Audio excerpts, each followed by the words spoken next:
지난 겨울 선거법이 본회의를 통과하기 직전이었죠. 황교안 당시 자유한국당 대표가 이런 말을 했습니다. 준연동형 비례대표제가 도입되면 정당은 100개가 되고 비례대표 투표용지도 1.3m나 될 거라고요. 황 대표가 말한 그만큼은 아니라도 미래통합당과 더불어민주당 덕에 정당이 2개는 더 늘었습니다. 그런데 투표용지만 길어졌을 뿐 투표의 비례성을 강화한다는 애초의 선거법 개정 취지는 어딘가로 사라져버렸습니다. 소수정당의 입지는 더 좁아진 모양새입니다. 오늘은 정의당 그리고 녹색당 두 작은 정당의 속사정과 과제를 살펴봅니다. 생생하고 깊이 있게 뉴스의 핵심을 전하는 한결의 라이브 지금 시작합니다.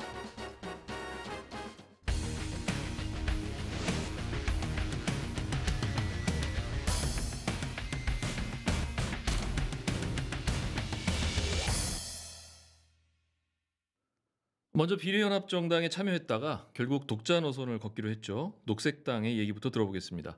녹색당 고은영 공동선대본부장 나와 계십니다. 안녕하세요. 안녕하세요. 요새 마음고생 많으시죠? 조금 합니다. 예, 그렇죠. 녹색당, 더불어시민당 쪽은 물론이고 정치개혁연합 쪽과도 함께할 가능성이 이제 전혀 없는 건가요? 비례연합정당에 불참하기로 결정한 이유가 뭔지 설명을 좀 해주시죠. 먼저 저희가 당원 총투표를 통해서 신중하게 결정한 이 정치적 노선 비례연합정당이 함께하겠다라는 것에 대해서 오랜 시간이 걸리지 않아서 이렇게 철회하게 된 부분에 대해서는 많은 국민들과 당원들께 좀 송구하다라는 말씀을 좀 먼저 드리고 싶고요.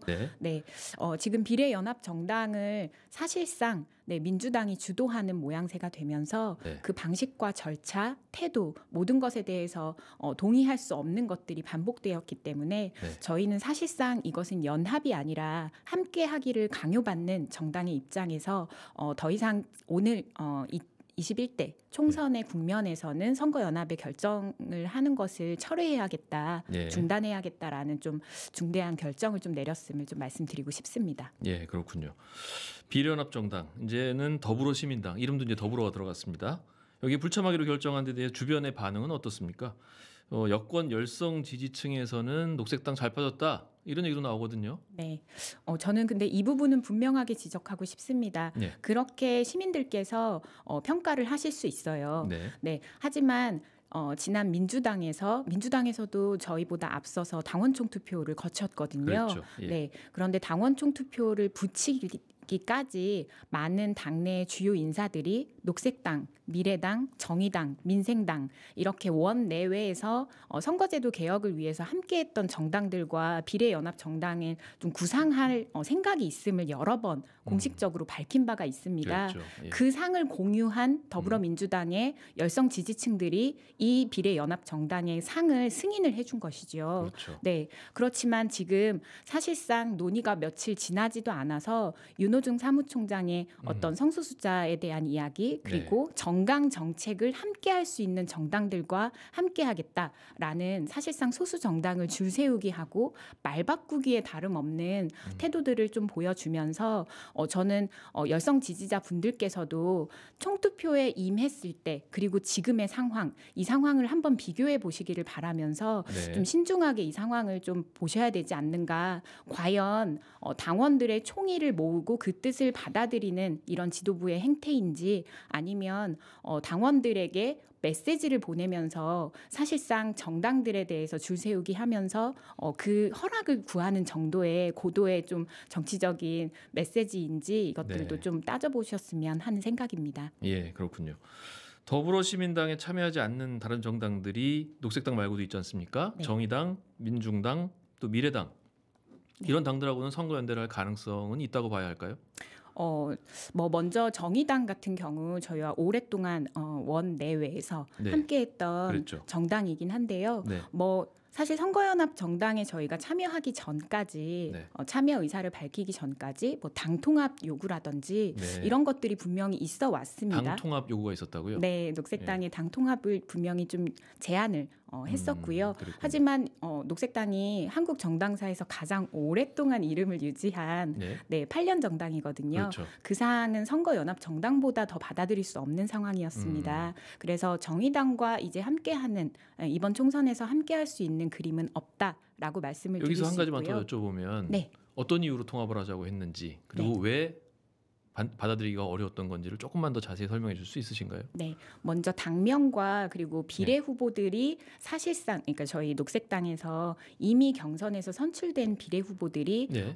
이런 그 다른 데뷔전을 치러야 하는 상황 이런 것들이 있었고요. 그렇군요. 당원들이 또 지역에서 활동을 하는 당원들이 굉장히 많습니다. 네네. 지역구 후보가 없는 정당이라고 하더라도 이게 선거운동의 양상이 전혀 다를 수 있는 그렇겠네요. 이런 것들이 실무적으로도 고려가 되었던 그래서 거부할 수밖에 없었던 상황이 있었고 네. 그리고 정의당 쪽에서는 네. 어찌됐건 진보 진영의 어떤 이런 그 계속해서 함께 해왔던 정당들의 입장에서 제안을 해왔던 것으로 보이지만 파일을 좀 키우고 힘을 좀 더 크게 만들자 뭐 이런 뜻이었나 보네요. 네, 그랬던 것 같습니다. 예. 네, 그렇지만 당 통합 제안은 녹색당의 입장에서는 전혀 받아들일 수 없는 사안이었고요. 그렇군요. 네, 그리고 미래당 같은 경우에는 예. 저희는 이번에 선거 동맹을 맺었습니다. 그렇죠. 녹색 네. 미래 뭐 이런 것도 제가 어서 봤는데요. 네, 녹색 예. 미래 선거 동맹을 맺었고 이따가 네. 또 말씀드리겠지만요. 이 동맹은 깨지지는 않을 것 같습니다. 다만 이번에는 네. 연합은 좀 불가능할 것 연합까지는 같고요. 어렵고요. 네, 이 관계를 공고히 해서 다음 지선, 대선 또 총선 이 4년간에 굉장히 3번의 선거가 또 남아 있는데요. 네. 그 선거 기간에 아마 소중한 파트너가 되지 않을까라는 그렇군요. 기대를 좀 해보게 됩니다. 민중당은요? 네, 민중당은 좀 저희와 좀 뒤늦게 참여 의사를 좀 밝히셔서 타이밍이 전혀 맞지 않으셨어요. 그렇군요. 네, 그래서 생각할 이번에는 고려할 조금 시간도 별로 없었겠네요. 맞습니다. 예. 그래서 소통이 좀 부족했고 다음 기회를 좀 이야기하고 싶습니다. 예. 특히 이제 많은 분들이 궁금해하는 게 지금 비례연합정당을 구성하기 위한 논의 과정이 어땠는지인데 민주당에서는 녹색당만이 아니라 녹색당 등이 의석을 3개 요구했다. 이런 주장을 하던데 이게 사실인지 그리고 논의 과정에서 대체 어떤 일이 있었던 건지 그것 좀 설명 좀 해주실 수 있으신가요? 네, 먼저 플랫폼이라고 표현을 하는 네. 사실 정치개혁연합과 시민을 위하여 지금은 가지가 있었죠. 더불어시민당이지만요. 이렇게 두 가지가 있었는데 네. 저희는 오랫동안 시민사회 진영에서 함께해왔던 정치개혁연합을 1순위로 본다라고 분명히 좀 이야기를 했습니다. 그랬죠. 그렇다면 통합에 대한 논의 혹은 플랫폼에 대해서 좀 더 공개적인 자리에서 논의를 해보자라는 이야기 뭐 이런 것들도 저희가 감안을 하지 않은 것이 아닙니다. 네. 하지만 더불어민주당에서 하나의 플랫폼을 강요하는 듯한 사실상 협상이 아닌 것들을 계속해서 좀 제시를 해왔고 공개적으로 입장문까지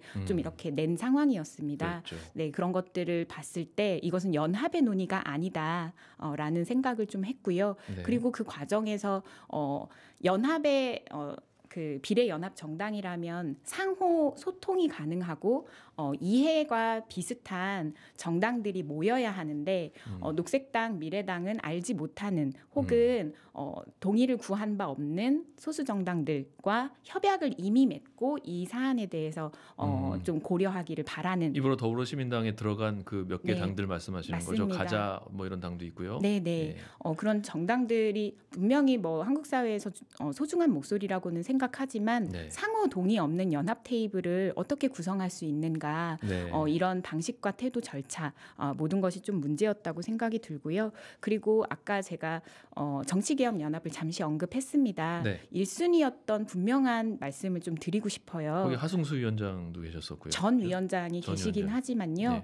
지금은 전혀 당의 일과는 좀 그렇군요. 무관하게 좀 활동을 하고 계시는데요.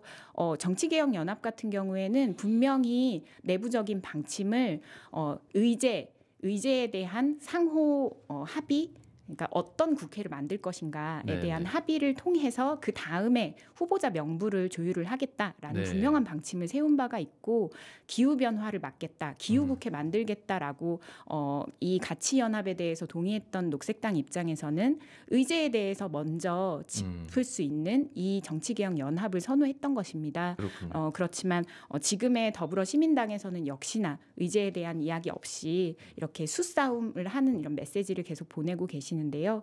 그리고 이 자리에서 드디어 말씀드릴 수 있게 됐는데 많은 기자님들이 말씀하세요. 세석을 요구했다는 것이 사실이냐. 네, 전혀 그렇지 않습니다. 협상 테이블에 앉았을 수만 있었어도 저희가 그러니까 의석 이야기 자체를 할 수 있었어도 그것은 굉장히 진전된 협상의 과정이죠. 그렇죠. 몇 석 하는 수준이 많이 나간 거죠. 많이 나간 거죠. 저희는 그 라운드, 그 협상의 라운드에 앉기를 거부하고 나온 것이고요. 의석에 대해서는 전혀 논의된 바가 없습니다. 그렇군요. 민주당 쪽에 한번 확인해 봐야겠네요. 네, 확인 꼭 부탁드릴게요. 알겠습니다. 비례연합정당에 참여하기로 결정을 했었잖아요. 처음에. 그때는 민주당이 위성정당이 될 가능성 예측을 전혀 못하셨던 건가요? 아니죠. 예측하고 있었죠. 네, 그 예측을 하고 있었기 때문에 아까 말씀드렸던 청년 정당인 미래당과 선거 동맹을 맺겠다라고 하면서 굉장히 공식적인 기자회견을 통해서 저희 국회의사당 앞에서 기자회견도 했거든요. 기자님들도 많이 오셨는데요. 두 가지를 요구했습니다. 수평적인 연합 그리고 공개 테이블 구성 두 가지를 통해서 이 선거 연합에 대해서 논의해야 한다라고 저희 나름의 작은 정당들끼리 그리고 8년 동안 활동했던 오랜 정당들끼리 동맹을 맺은 것입니다. 교섭단체를 꾸린 것처럼요. 위성정당의 가능성을 경계했다 이런 말씀이시네요. 맞습니다. 그리고 분명한 원칙도 제안을 했었고요. 하지만 이런 것들이 저희가 오전에 기자회견을 했는데 오후에 일방적인 입장문을 통해서 미래당, 녹색당 들어와라. 라고 요구가 온 것이죠. 그래서 저희는 그때부터 사실은 이 선거 연합에 대해서 전면적으로 좀 재검토 단계에 좀 들어가서 오랜 토론을 통해서 좀 입장을 정리하게 됐습니다. 그렇군요. 선거법이 개정될 때만 해도 다시 시간을 거슬러 올라가 보면요. 사실 녹색당 비롯해서 소수 정당이 나름의 영역을 확보할 거다. 이런 사실 장밋빛 전망들이 좀 있었는데 상황이 왜 이렇게까지 된 건가요? 정말 많은 정치는 가능성의 예술이라고 사람들이 얘기를 하던데요. 가능성의 예술이긴 하지만 최근의 국면은 다운그레이드 되는 재조정의 기간을 우리가 맞고 있는 것이 아닌가라는 생각을 해봅니다. 먼저 불완전한 선거제 개혁이었죠. 개혁이라기보다 개선 정도의 수준이었다고 평가합니다.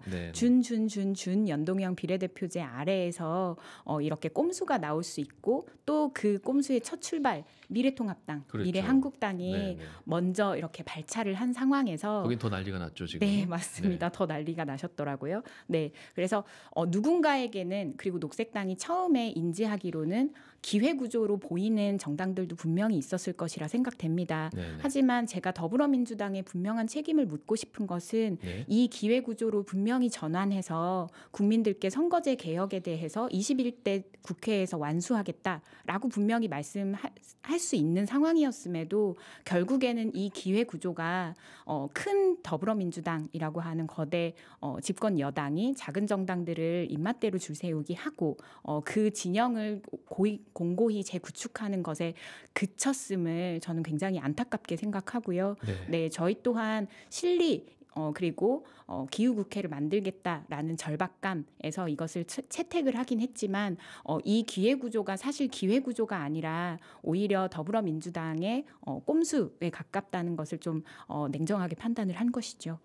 미래통합당이 일당될까 봐 이제 걱정돼서 그랬다라는 건데 일정 부분 이해하실 대목은 없으실까요, 혹시?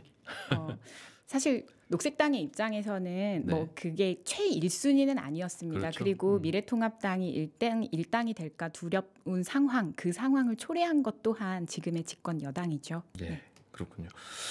자, 어제 비례연합정당, 그러니까 더불어시민당 불참 의사 밝히면서 녹색당은 녹색의 길을 가겠다. 캐치프레이즈도 대안의 숲, 전환의 씨앗 이렇게 되어 있는데요. 녹색당의 길이 뭔지 설명을 좀 해주시죠. 8년 동안 기득권 정치에 균열 내려고 노력했습니다. 그리고 이번 기회구조를 통해서 그 작은 균열이 시작될 수도 있지 않을까 작은 희망 품었던 것이 사실이고요. 녹색당은 기성 정당들과 달리 기후변화 그리고 탈핵, 탈탄소 사회 이런 사회를 구축하면서 급진적인 정책들을 계속해서 내왔던 정책 정당, 가치 정당입니다. 그리고 이번에 상향식 논의 과정을 통해서 협상이라고 하는 것이 상향식으로만 이루어지는 것이잖아요. 이런 상향식 정치 과정을 통해서 국회에 진입하려고는 했지만 다시 지역과 현장과 코로나로 고통받는 사회 약자, 평범한 시민들 곁에서 정치를 만들어내는 과정, 하향식 정치의 과정을 통해서 선거를 좀 늦었지만 이 남은 한 달간 치러보겠다라는 생각입니다. 예, 잘 치러주셨으면 좋겠는데 녹색당 내부도 지금 만만치 않죠. 네. 녹색당 지향을 두고도 좀 내부에서도 토론 논쟁이 좀 있는 것 같은데 네. 생태 문제가 우선이냐, 페미니즘, 성소수자 문제가 우선이냐 이런 의견 충돌도 있지 않나요? 네. 건강한 정당이라는 저는 방증 같습니다. 네, 특정 어떤 열성 지지자들의 의제 혹은 어떤 정치인의 선호 이런 것이 아니라 각자 정당의 어떤 혹은 지역당의 우선순위가 있는 것은 사실이거든요. 그 우선순위를 경합하는 과정을 총선을 통해서 저희가 그런 것들을 겪고 있는 것입니다. 때문에 저는 이건 자랑할 정도의 수준이 아닌가라는 생각을 좀 하고요. 토론이 벌어지고 있다는 거죠. 민주주의의 핵심이 토론인데요. 맞습니다. 그런데 최근의 상황에서 보면 녹색당 비례대표 후보 한 분, 농민분인 것 같던데요. 출마 의사 철회하셨고 또 2018년에 서울시장으로 출마하면서 유명해지신 분이죠. 신지혜 전 공동운영위원장 탈당하고 무소속으로 출마하겠다. 이렇게 당원 이탈들이 좀 있는데 이런 당원 이탈은 어떻게 수습하실 계획이신가요? 이번에 여러 가지 결정 과정에서 일어난 일이기도 하고 좀 넓게 보면 정당에서 늘상 일어났던 일 중에 하나인 것 같습니다. 사실 마음은 좀 찢어지듯이 좀 아프긴 한데요. 이번에 저희가 일련의 일들을 겪으면서 정당으로서도 성숙되는 이런 계기를 만들어야겠다라고 좀 생각이 들고요. 그리고 신지혜 전 위원장 같은 경우에는 1월에 이미 당 위원장을 사퇴를 하고 1월에요? 네, 그리고 내부적으로 불출마 권고를 좀 받았던 여러 가지 좀 상황이 있었습니다. 하지만 이런 부분들에서 본인도 정치적인 소명을 가지고 시민의 곁에 선 현장 정치를 하겠다라고 하면서 출마 선언을 어제 했거든요. 그 길에 대해서는 노선은 조금 다를 수 있지만 가닿고자 하는 목적 방향은 다르지 않았을 것이라고 생각하고 좀 더 많은 여성 청년 정치인들, 소수자 정치인들이 많아지기를 바라는 마음에서 그 길 또한 격려를 하고 응원하고 싶습니다. 이제 총선 투표일까지 20여일 정도가 남았습니다. 녹색당 21대 국회에서 원내 진출 성공할 수 있을지 또 이 고 본부장님 본인이 지금 비례대표 후보 1번이지 않습니까? 각오 한 말씀 같이 해주시죠. 저희 젊은 활동가들이 지금 선거대책본부에 굉장히 많습니다. 90% 정도가 20, 30대예요. 네, 이 20, 30대가 일련의 상황들을 겪으면서 마음고생도 많이 했지만 기쁜 부분도 분명히 있었습니다. 드디어 사람들이 녹색당을 알기 시작한다. 저희는 더 밝은 미래가 분명히 저희에게 있을 것이라고 생각을 하고요. 지금 이렇게 녹색당이 많은 대중들, 동료 시민들에게 많이 알려진 상황입니다. 기후변화 막을 녹색당에 대해서 좀 더 알리는 방향으로 좀 활동을 하고 싶고요. 지금 코로나19가 정말 전 세계적으로 퍼지고 있는 상황에서 유럽에서는 굉장히 급진적인 정책들이 논의가 되고 있습니다. 그렇더라고요. 항공사부터 굉장히 다양한 사회망을 완전히 국유화하는 공유화하는 이 방향에 대해서 논의를 급진적으로 하고 있는데 한국도 마찬가지입니다.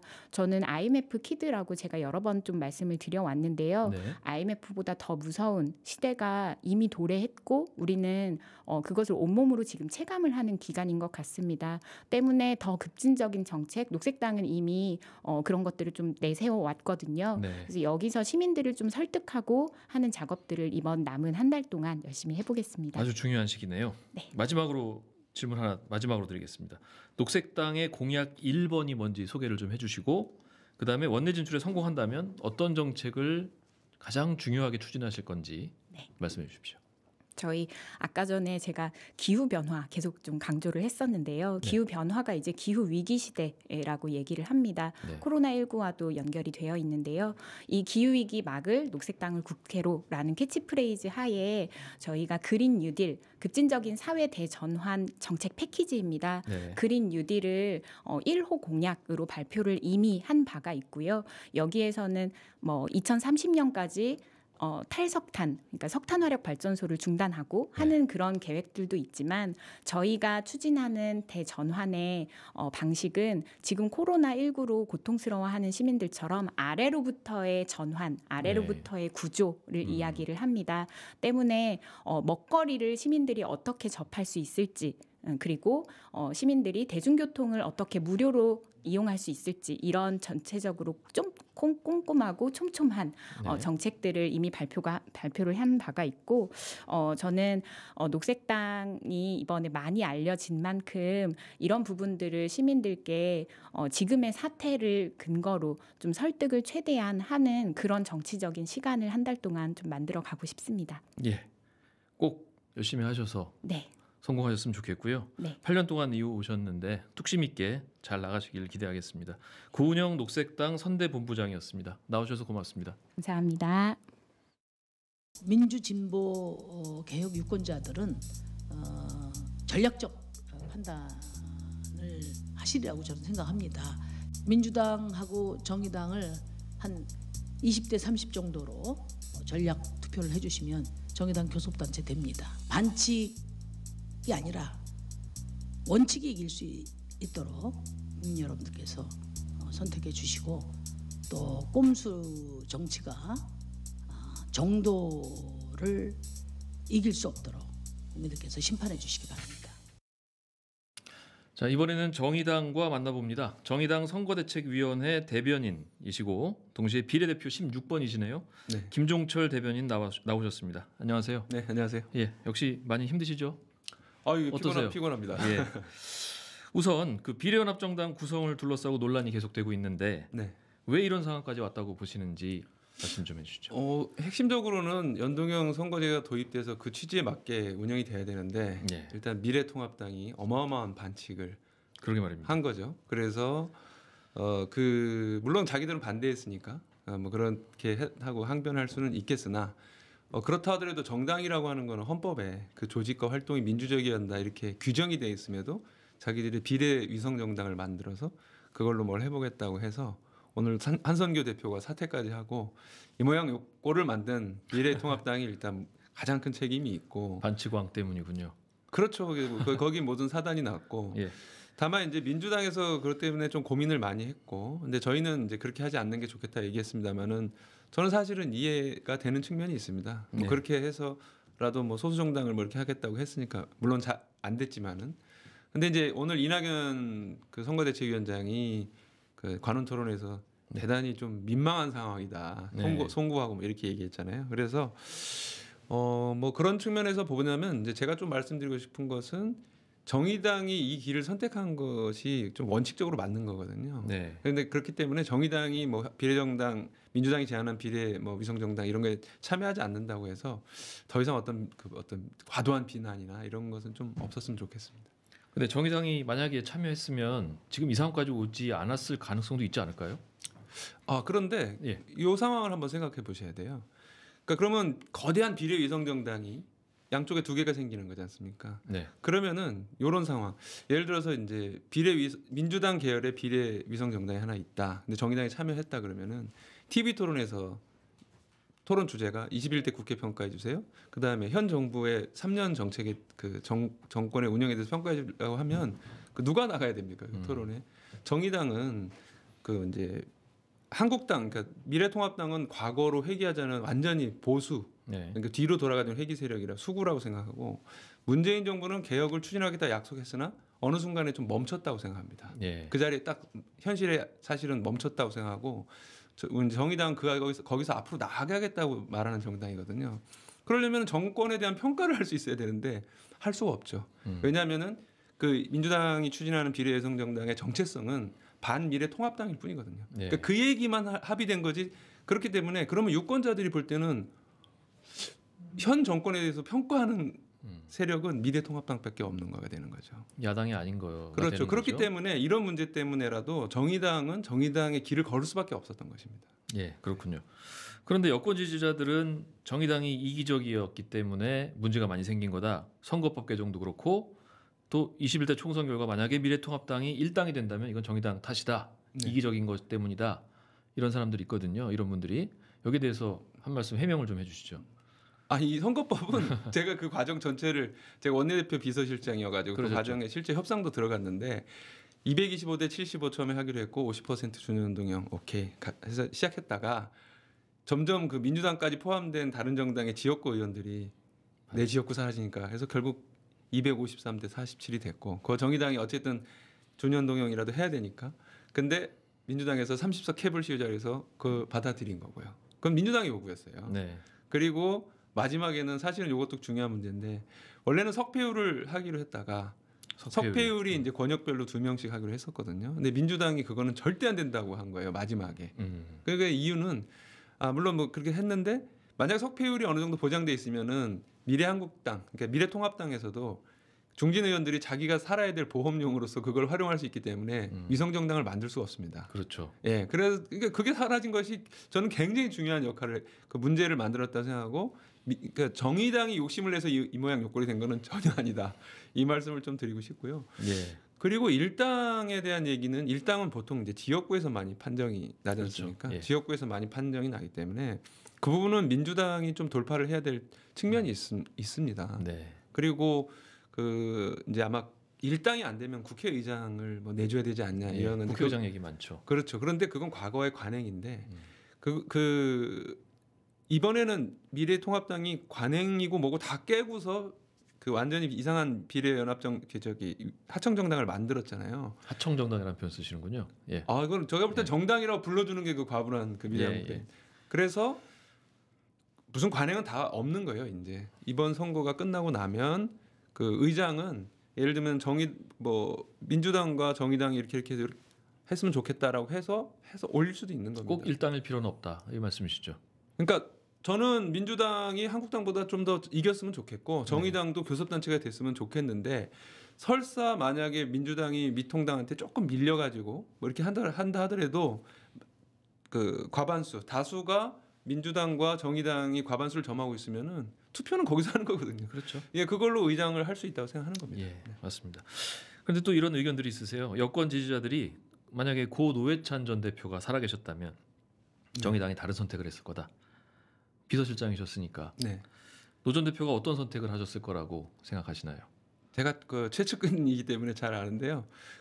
이번에는 그런 선택을 안 하셨을 거예요. 그 말씀을 2011년에 하셨거든요. 어떤 말씀? 그러니까 면대. 그 이제 예. 여권 지지하신 이제 여당 지지하시는 분들이 이제 그거를 근거를 많이 말씀을 그렇죠. 하시는데 2011년이 어느 때냐면은 소위 말해서 그 2008년 총선에서 그 이명박 당시 한나라당이 완전히 그 거의 200석을 싹쓸이하고 네, 예, 당시 야당이었던 뭐 진보정당과 그다음에 민주당 이런 정당들이 거의 100석도 안 돼가지고 지리멸렬할 때 아닙니까? 그렇죠. 근데 이 상태에서 또 막 또 총선이나 대선에서 또 지리멸렬하면 안 되기 때문에 이번에는 하나로 힘을 합쳐서 뭉친 다음에 나중에 이기고 자기 정체성대로 돌아가자 그런 선거였거든요.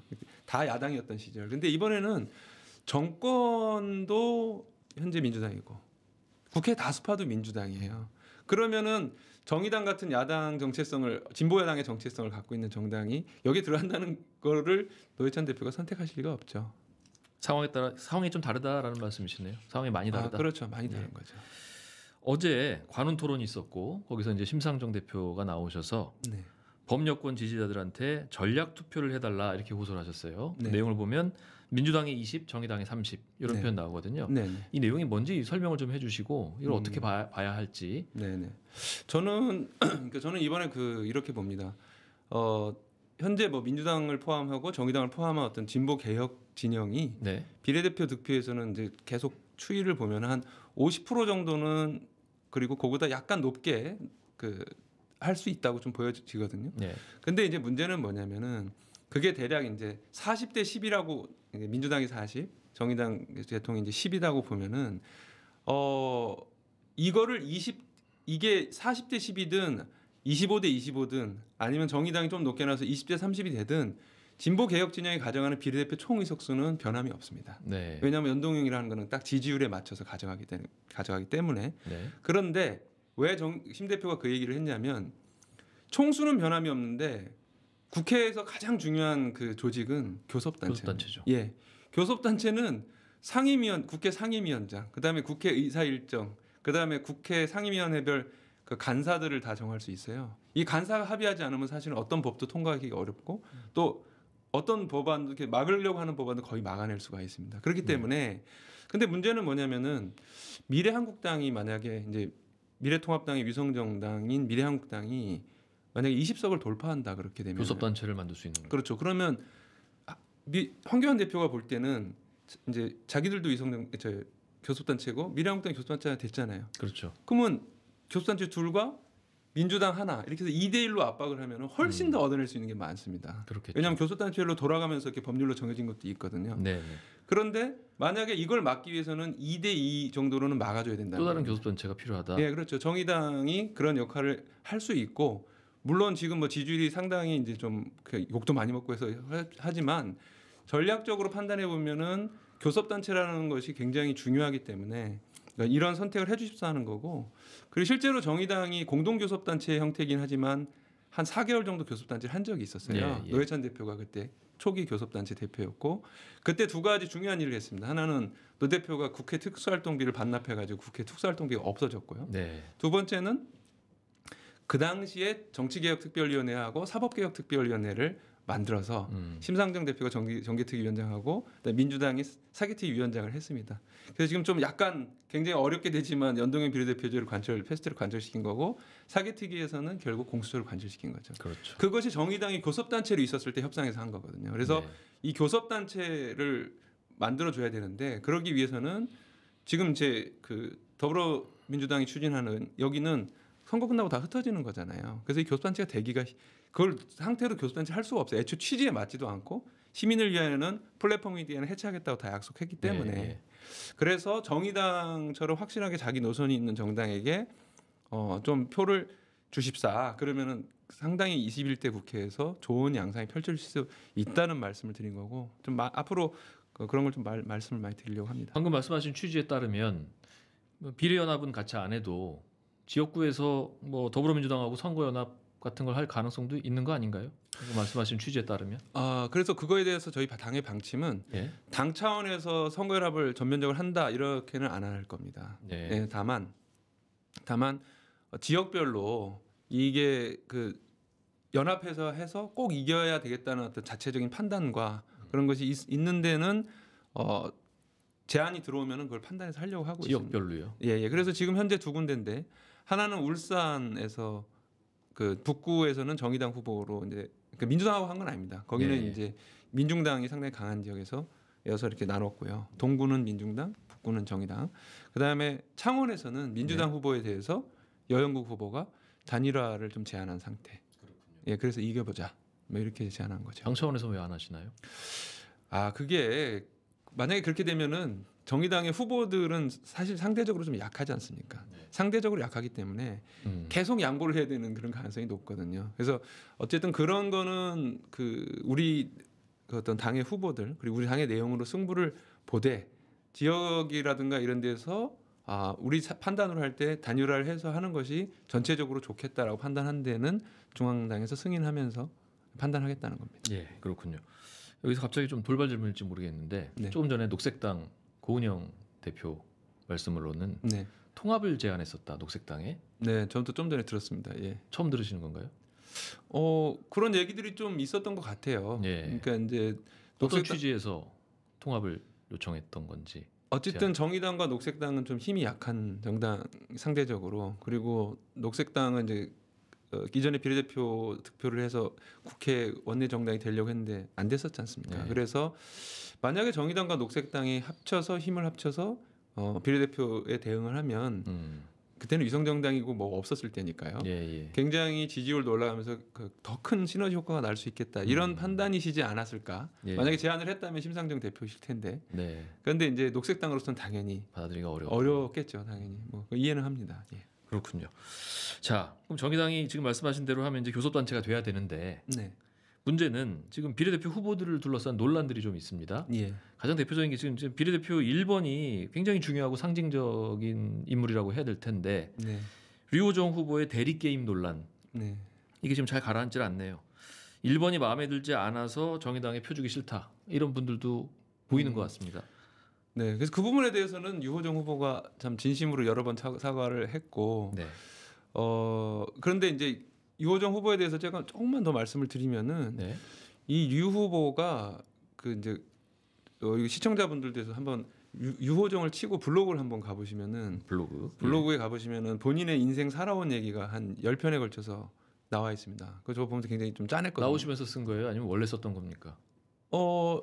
예전에 썼습니다. 그러니까 이제 그 어쨌든 비례대표 후보를 나오니까 그거에 맞춰서 자기 소개를 솔직하게 쓴 건데 거기에 보면은 뭐 어렸을 때 얘기부터 시작해서 그 다음에 게임 회사에 이제 들어가게 된 원래 전공은 사회학인데 게임을 좋아해서 게임 회사에 네. 실제 들어간 거고 게임도 잘했고 그런데 거기서 이제 그 회사 인사관리팀 직원이 뭐 신입사원 때 이렇게 춤을 추게 시켰다는 거예요. 그래서 회장님이 너네 춤추는 걸 좋아하시더라. 있을 수 없는 일이 있을 수 없는 일이죠. 그런데 아무도 문제 제기 안 했는데 그 인사팀장이 그 대기업에서 온 사람이라니까 대기업에서 오셨다더니 이상한 것만 배우셨네요. 이런 식으로 해가지고 그게 없어졌다는 거예요. 그렇군요. 그렇게 항의하고 또 노조를 만들었어요. 네. 노조를 만드는데 앞장서서 마침 그 노조를 만드는 시절 게임 업체에 거의 노조가 없는데 노조를 만들 시절에 그게 권고사직을 당한 겁니다. 네. 그런데 이제 그 결과적으로 그게 사직을 하면서 자기가 너무 잘못했다. 끝까지 싸웠어야 되는데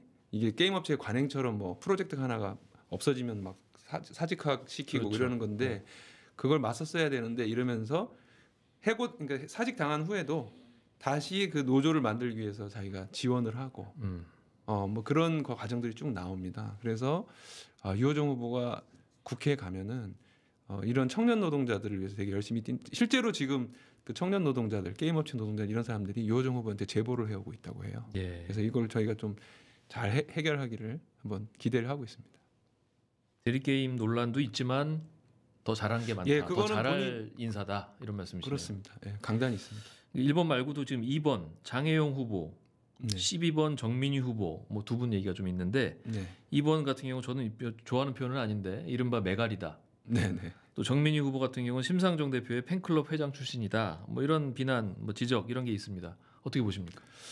그걸 장혜영 후보가 예전에 어떤 이제 그 토론인가 어떤 콘서트에서 장혜영을 이렇게 검색을 해보니까 연관 검색으로 메갈이 뜨는 거예요. 네. 사람들이 다 이렇게 좀 자조적으로 막 웃을 거 아닙니까? 그러니까는 그거를 여러분의 생각만은 둘째 메갈 국회로 보내주세요. 이렇게 자조적으로 쓴 거예요. 근데 예. 그걸로 다 융단 폭격이 벌어졌는데 사실은 장혜영 후보는 그 살아온 인생이 좀 나이가 더 많이 든 저도 되게 감동적일 정도로 그 장애가 있는 동생하고 같이 시설에서 데리고 나와서 독립적인 생활을 하게 하고 같이 하고 그러면서 이제 그런 문제들을 더 해결할 수 있는 그러면서 굉장히 생각이 깊은 후보고요. 그래서 그 논란은 그렇게 저희로서는 그렇게 보지 되지 않고요. 정민희 후보 역시 당연히 어떤 사람이 당 대표나 당의 대선 후보의 팬클럽 회장을 할 수 있는 거죠.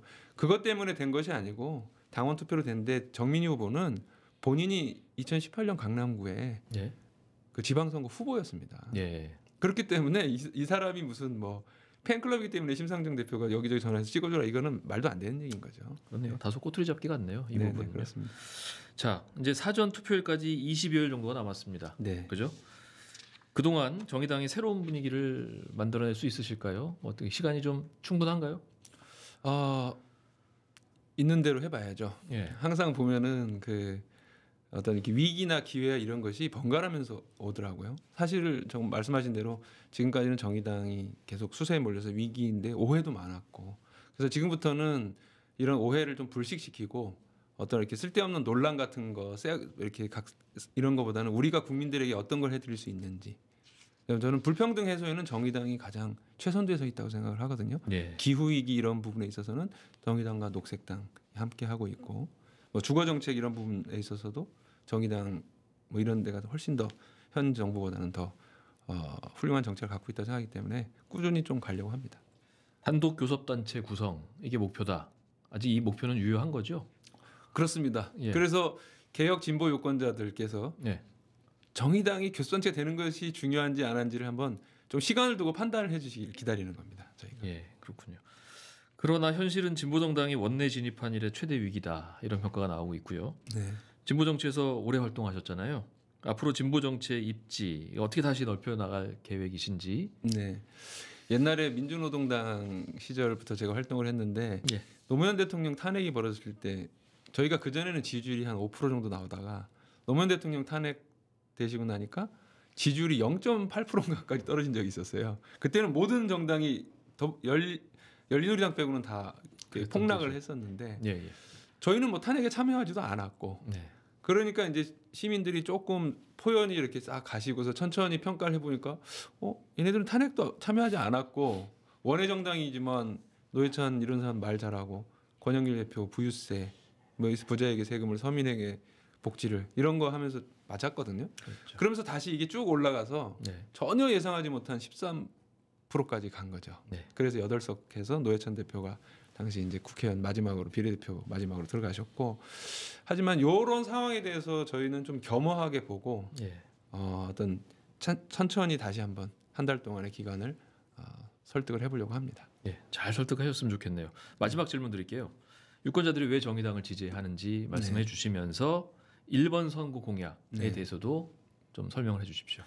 저희가 그 앞서 말씀드린 대로 지금 현재 우리 사회에서 가장 그 시민들의 영혼을 갉아먹고 있는 것은 저는 불평등하다.